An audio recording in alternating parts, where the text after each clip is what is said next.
ان اللہ اشتری من المؤمنین انفسہم واموالہم بان لہم الجنہ، بے شک اللہ تعالیٰ نے خرید لی ہیں مومنین کی جانیں اور مال جنت کے بدلے میں، یعنی بدلے میں میں جنت دوں گا، ہاں اپنی جان بھی مجھے بیچ دو، اپنا مال بھی مجھے بیچ دو، کس کے عوض؟ جنت کے عوض۔ پہلے تو ہوتا ہی بارٹر سسٹم تھا نا، دودھ دے کے آپ گندم لیتے تھے، جن کے پاس گندم ہوتی تھی وہ گندم دے کے دودھ لے لیتے تھے، یعنی اشیاء کے بدلے اشیاء۔ یہ کرنسی والا سسٹم تو بعد میں شروع ہوا، اس زمانے میں بھی تھا، دینار درہم بھی تھے، لیکن بارٹر سسٹم بھی تھا۔ تو یہ سمجھ لے اللہ تعالیٰ کا ڈیوائن بارٹر سسٹم ہے کہ اپنی جانیں اور مال مجھے دو، اس کے بدلے میں تمہیں ہمیشہ کی جنت دوں گا، اور وہ جنت ایسی کہ جس میں نہ موت آئے گی، نہ بڑھاپا آئے گا، نہ پریشانی آئے گی، اور سب سے بڑھ کر وہ جنت کی نعمتیں ابدی ہیں، اور ہر وہ نعمت ہے جو آپ خواہش کریں گے۔ اسی پہ تو میں نے کہا تھا کہ اللہ تعالیٰ نے کتنا کرم فرمایا ہے اپنی مخلوق کے اوپر کہ 60-70 سال کی زندگی مجھے دے دو، اس کے بدلے میں جنت کی ہمیشہ کی زندگی دوں گا، اور جو تم خواہش کرو گے وہ تمہیں ملے گا۔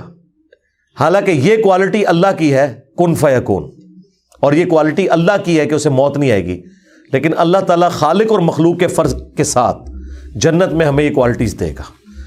یہ وہ چیز ہے جو آپ کے دل میں اللہ سے محبت کا جذبہ پیدا کرتی ہے، ورنہ آپ جتنے اور کنسیپٹ رکھیں، الٹیمیٹلی اللہ کے ساتھ آپ کا ڈر کا رشتہ تو ڈیولپ ہوتا ہے، محبت کا نہیں ہوتا، کہ مجھے میری مرضی کے بغیر پیدا کر کے اتنی بڑی آزمائش میں ڈال دیا، اور پھر اتنا سخت حساب رکھا، اور الٹیمیٹلی جنت یا جہنم کا فیصلہ ہونے والا ہے، اتنی بڑی تکلیف میں مجھے کیوں ڈال دیا؟ تو ایسے خدا سے آپ ڈر تو سکتے ہیں، محبت نہیں کر سکتے۔ یہ تو تلوار اس نے لٹکا دی نا آپ کے اوپر کہ کر تو کر رہے ہیں مجبوراً۔ محبت کا جذبہ اس وقت پیدا ہوتا ہے کہ جب آپ یہ کانسیپٹ رکھیں کہ اکیلا اللہ ہمیشہ سے تھا، جسے موت نہیں آنی تھی، اس نے آپ کو بھی اپنے ساتھ شامل کر لیا، خالق اور مخلوق کے فرق کے ساتھ ہمیشہ کی زندگی دے کر، جس میں آپ کو بھی موت نہیں آئے گی، اور آپ بھی جو خواہش کریں گے وہ آپ کو ملے گا، آپ کی اپنی جنت ہوگی۔ اور بخاری مسلم میں آیا کہ جو سب سے آخر میں جہنم کا ہزاروں لاکھوں سال کا عذاب بھگت کے نکالا جائے گا نا، اسے بھی پلینٹ ارتھ سے 10 گنا بڑی جنت ملے گی۔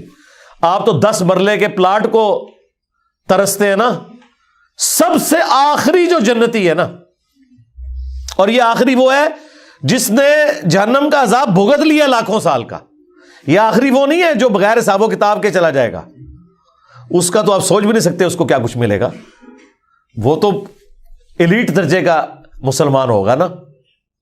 یہ وہ ہے جو اپنا عذاب بھگت کے جائے گا، اس کو بھی پلینٹ ارتھ سے 10 گنا بڑی جنت، جس کو فنا نہیں ہے، جو بخاری مسلم میں آیا کہ موت کو مینڈے کی شکل میں لا کے میدان محشر میں قتل کر دیا جائے گا۔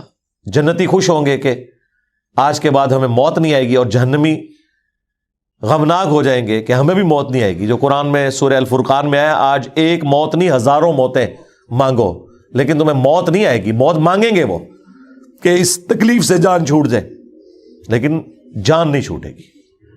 اللہم اجرنا من النار، اللہم انا نسألک جنت الفردوس مع النبیین والصدیقین والشہداء والصالحین، آمین۔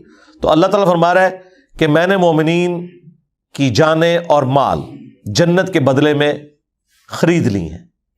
یہ بیع میں نے کی ہے، بیع، با یا عین، تجارت، اسی سے یہ بیعت لفظ ہے، اپنے آپ کو بیچنا۔ انسان کے آگے کیسے اپنے آپ کو بیچ سکتا ہے؟ نبی علیہ السلام کے ساتھ بھی جو ہماری بیعت ہے وہ اللہ کی بیعت ہے، خلفائے راشدین کے ساتھ بھی جو بیعت ہے وہ اللہ کی بیعت ہے، اور وہ بھی پیری مریدی والی نہیں، حکومت وقت کے اعتبار سے خلیفہ کو مانا۔ دین کے معاملات میں تو آپ نے وہ بات ماننی ہے جو اس شخصیت کے اوپر نازل ہوئی ہے جس کی قبر مدینے میں ہے، صلی اللہ علیہ وآلہ وسلم۔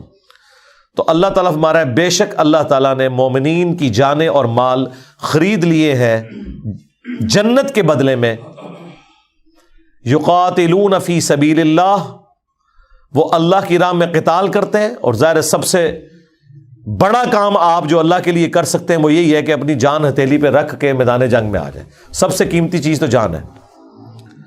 فَيَقْتُلُونَ وَيُقْتَلُونَ، بس وہ اللہ کے حکم سے قتل بھی کرتے ہیں اللہ کے دشمنوں کو، اور خود بھی قتل ہو جاتے ہیں. ہمیشہ تو نہیں ہونا کہ آپ نے زندہ بچنا ہے. اور دیکھیں یہاں پہ انسانیت کا قتل ہو رہا ہے لیکن اللہ کے حکم سے ہو رہا ہے، اور اللہ تعالیٰ اسے فخریہ بیان فرما رہا ہے. ویسے تو ایک انسان کا بھی قتل ناحق پوری انسانیت کا قتل ہے، تو سورۃ المائدہ میں آیا. اور اس میں مزے کی بات میں آپ کو بتاؤں، جان جو ہے نا یہ اللہ کی امانت ہے. اللہ کی اجازت کے بغیر آپ کسی کی جان لے نہیں سکتے.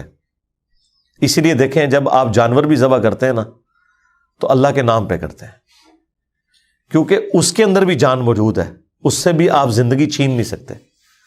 جب آپ اس سے زندگی چھیننے لگتے ہیں نا تو بسم اللہ ہی اللہ اکبر پڑھتے ہیں کہ یہ اللہ کا حکم تھا، اس کے نام پہ میں تیری جان لے رہا ہوں، ورنہ میں تیری جان نہیں لے سکتا. یہ اس کا حکم ہے کہ تجھے اس نے میرے لیے پیدا کیا کہ میں تجھے کھاؤں، تو میں جب اب تیری جان نکالوں گا تو اس کے نام پر نکالوں گا، کیونکہ مالک جان کا کون ہے؟ اللہ. اس طرح آپ کسی کافر کی بھی جان نہیں لے سکتے، اللہ یہ کہ میدان جنگ میں وہ آپ کے مقابلے پہ آئے تو اس وقت بھی آپ اپنی دشمنی کے لیے نہیں بلکہ اللہ کی خاطر. وہ جو سیدنا علی کا واقعہ ہے کہ جب وہ کافر کے سینے پہ چڑھ گئے تھے، اس نے تھوک دیا تو وہ اتر گئے. ان کا بھائی اب میرا غصہ اس میں شامل ہو گیا، بس وہ اسی چیز سے امپریس ہو کے مسلمان ہو گیا. دیکھیں جی جہنم کے دہانے پہ پہنچا ہوا بندہ، آخری ٹائم پہ اللہ نے اس کے لیے جنت کر دی. یہ ہے اللہ تعالیٰ کی ڈیسٹنی اور تقدیر. سبحان اللہ. تو اللہ تعالیٰ فرما رہے کہ اہل ایمان اللہ کی راہ میں قتال کرتے ہیں اور کافروں کو قتل بھی کرتے ہیں جہاں ضرورت ہے میدان جنگ میں، اور خود بھی قتل ہوتے ہیں. وعدن علیہ حقا فی التوراۃ والانجیل والقرآن، اور یہ وہ وعدہ ہے جو اللہ تعالیٰ نے سچا وعدہ کیا تھا پختہ تورات میں بھی، یعنی اولڈ ٹیسٹمنٹ میں، انجیل نیو ٹیسٹمنٹ میں، اور قرآن میں بھی. یعنی تینوں کتابوں کے اندر وہی بات ہے کہ دنیا کی زندگی مجھے دو، آخرت کی ہمیشہ کی زندگی لے لو. اور یہی ایک یونیورسل ٹروتھ ہے جی. ہاں جو اللہ تعالیٰ نے سورۃ الاعلیٰ کے اینڈ پہ بھی فرمایا نا، قد افلح من تزکا وذکر اسم ربہ فصلی بل تؤثرون الحیاۃ الدنیا والآخرۃ خیر وابقی. تمہارا اصل مرض یہ ہے کہ تم دنیا کی زندگی کو ترجیح دیتے ہو جبکہ آخرت بہتر بھی ہے اور ہمیشہ رہنے والی بھی. ان ھذا لفی الصحف الاولی، یہی ایک یونیورسل ٹروتھ، یہی ایک کانٹے کی بات تھی جو اگلے سارے صحیفوں میں تھی. صحف ابراہیم و موسیٰ، چاہے وہ ابراہیم علیہ السلام کے آسمانی صحائف ہوں چاہے موسیٰ علیہ السلام کے، ایک ہی کانٹے کی بات تھی. یہاں پہ بھی آ گیا کہ یہ اللہ کا وعدہ ہے کہ جو اپنی جان اور مال اللہ کے لیے خرچ کرے گا اللہ اسے جنت دے گا. یہ اللہ تعالیٰ نے بیعت کی ہوئی ہے مومنین کے ساتھ. وَمَنْ أَوْفَى بِعَهْدِهِ مِنَ اللَّهِ، اللہ اکبر. اور کون زیادہ پورا کرنے والا ہے اپنے وعدے کو اللہ سے بڑھ کر. یعنی اللہ تو ہمارا یہ جو میرا وعدہ ہے نا تو میں تو وعدہ وفا کروں گا، مجھ سے زیادہ سچا کون ہو سکتا ہے. دنیا میں یہ ہو جاتا ہے کہ آپ کبھی محنت بھی کرتے ہیں نا، رزلٹ آپ کے خلاف آتا ہے کیونکہ اللہ کو کچھ اور منظور ہوتا ہے. اس وجہ سے بعض اوقات انسان کو یہ وسوسہ آ سکتا ہے کہ یار میں دنیا میں محنت کروں اور اس دا اینڈ میں بھی میرے ساتھ بیڈ لک ہو جائے. آخرت میں بیڈ لک نہیں ہوگی، بیڈ لک کا تعلق صرف دنیا کے ساتھ ہے. آخرت میں اسی لیے اللہ تعالیٰ بار بار کہتا ہے کہ میں وعدہ خلافی نہیں کروں گا. وعدہ خلافی یہاں بھی نہیں اس نے کی، اس نے پہلے ہی بتا دیا ہے وَلَنَبْلُوَنَّكُمْ بِشَيْءٍ مِّنَ الْخَوْفِ وَالْجُوعِ وَنَقْصٍ مِّنَ الْأَمْوَالِ وَالْأَنفُسِ وَالثَّمَرَاتِ. میں ضرور آزماؤں گا بھوک کے ذریعے، خوف کے ذریعے، جان اور مال میں نقص کے ذریعے. لیکن آخرت کی زندگی میں کوئی آزمائش نہیں ہے. دنیا میں جس نے وقت کے پیغمبر کو پہچانا، اس کی پیروی کی، تو آخرت میں کوئی بیڈ لک نہیں اس کے لیے، گڈ لک ہی ہے. اور وہی اللہ تعالیٰ کہتا ہے کہ اللہ سے بڑھ کر کون اپنے وعدے کو وفا کرنے والا ہے.